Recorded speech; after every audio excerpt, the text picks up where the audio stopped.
ہمارے ایک دوست ہیں لاہور میں, انہوں نے کسی کا لطیفہ بھیجا, لیکن لطیفہ بڑا سبق آموز ہے. وہ ایک آدمی گیا گوشت کی دکان پہ, شاید آپ لوگوں نے بھی سنا ہو, اور کہنے لگا کہ 1 کلو گوشت دے دو. اتنے میں ایک بندہ آیا, یہ آدمی لینڈ کروزر میں گیا نا, بڑی VIP گاڑی میں, مالدار آدمی ہے. گوشت کتنا لے رہا ہے؟ 1 کلو. دوسرا آدمی آیا, اس نے کہا بھائی 10 کلو گوشت دے دے, چانپیں بھی اور دل بھی, کلیجی بھی, پٹ کا گوشت الگ, بکرے کی الگ نکال, فلانے الگ نکال. اڑے بھائی, وہ کسائی اس کو چھوڑ کر اس کے پیچھے لگ گیا نا, اس کو پہلے گوشت بنا کے دیا. یہ جو 1 کلو والا تھا نا 1 کلو والا, اس کو غصہ آیا کہ یار اس کو تو 10 کلو دے رہا ہے کم بخت, 10 کلو والے کو پہلے دے رہا ہے. اس نے کہا بھائی وہ اس کا آرڈر بڑا ہے, وہ پرانا کسٹمر ہے ہمارا. اس نے کہا یار اس کے پاس اتنا پیسہ کہاں سے آیا کہ اتنا ویسے گوشت لے کے جا رہا ہے. اس نے کہا بات یہ ہے کہ اس کی 4 بیویاں ہیں. اس کی کتنی بیویاں ہیں؟ 4 بیوی, چاروں بیوہ ہیں. اور یہ چاروں بیویاں کسی مالدار آدمی کی بیویاں تھیں جو ان کے لیے بہت پیسہ چھوڑ کے گئے اپنی بیویوں کے لیے. اس مالدار نے کھایا کم اور بچایا بولو زیادہ. اب بچانے میں زندگی گزر گئی اس کی, تو ظاہر ہے کھانا نصیب نہیں ہوا, مر گیا. وہ مر گیا جب میں نے اس اسٹائل سے کہا نا, تو مجھے وہی یاد آ گیا لڈن جعفری, اللہ تعالیٰ, مر گئے پھر دوبارہ زندہ ہو گیا. کچھ اسٹائل اچھا تھا.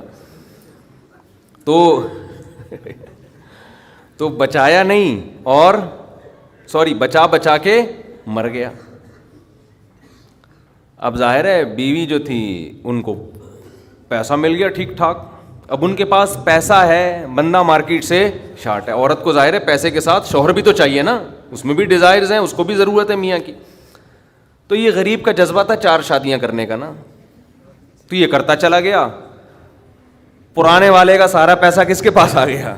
اب یہ بیوی کے خرچے پہ کھا رہا ہے, یہ بچا نہیں رہا.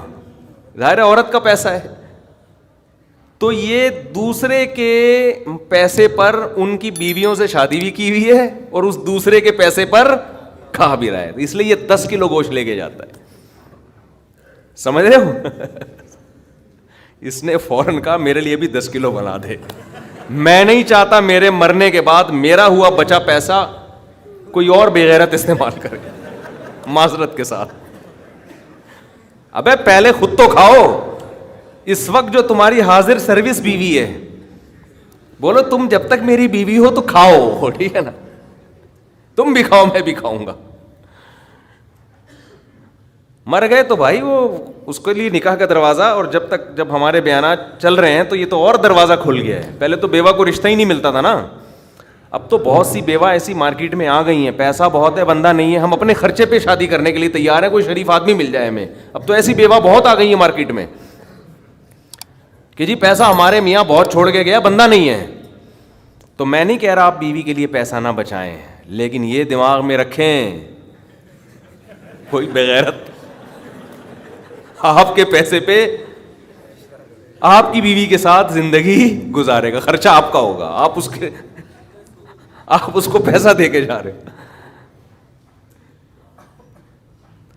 تو اعتدال اس چیز میں ضروری ہے. ایسے لاوارث نہ چھوڑو اپنے بیوی بچوں کو, لیکن اعتدال, اتنا بھی نہ دو کہ ہری ہری سوجنا شروع ہو.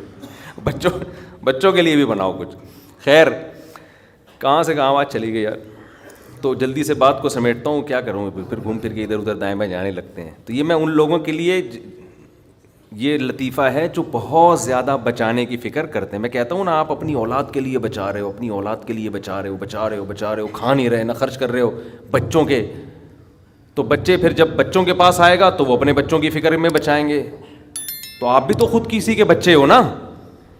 آپ کھاؤ, بولو مجھے اپنے ابا کے بچوں کی فکر ہے, میرے ابا نے میرے لیے چھوڑا تھا, میرے بچوں کے لیے تھوڑی چھوڑا تھا.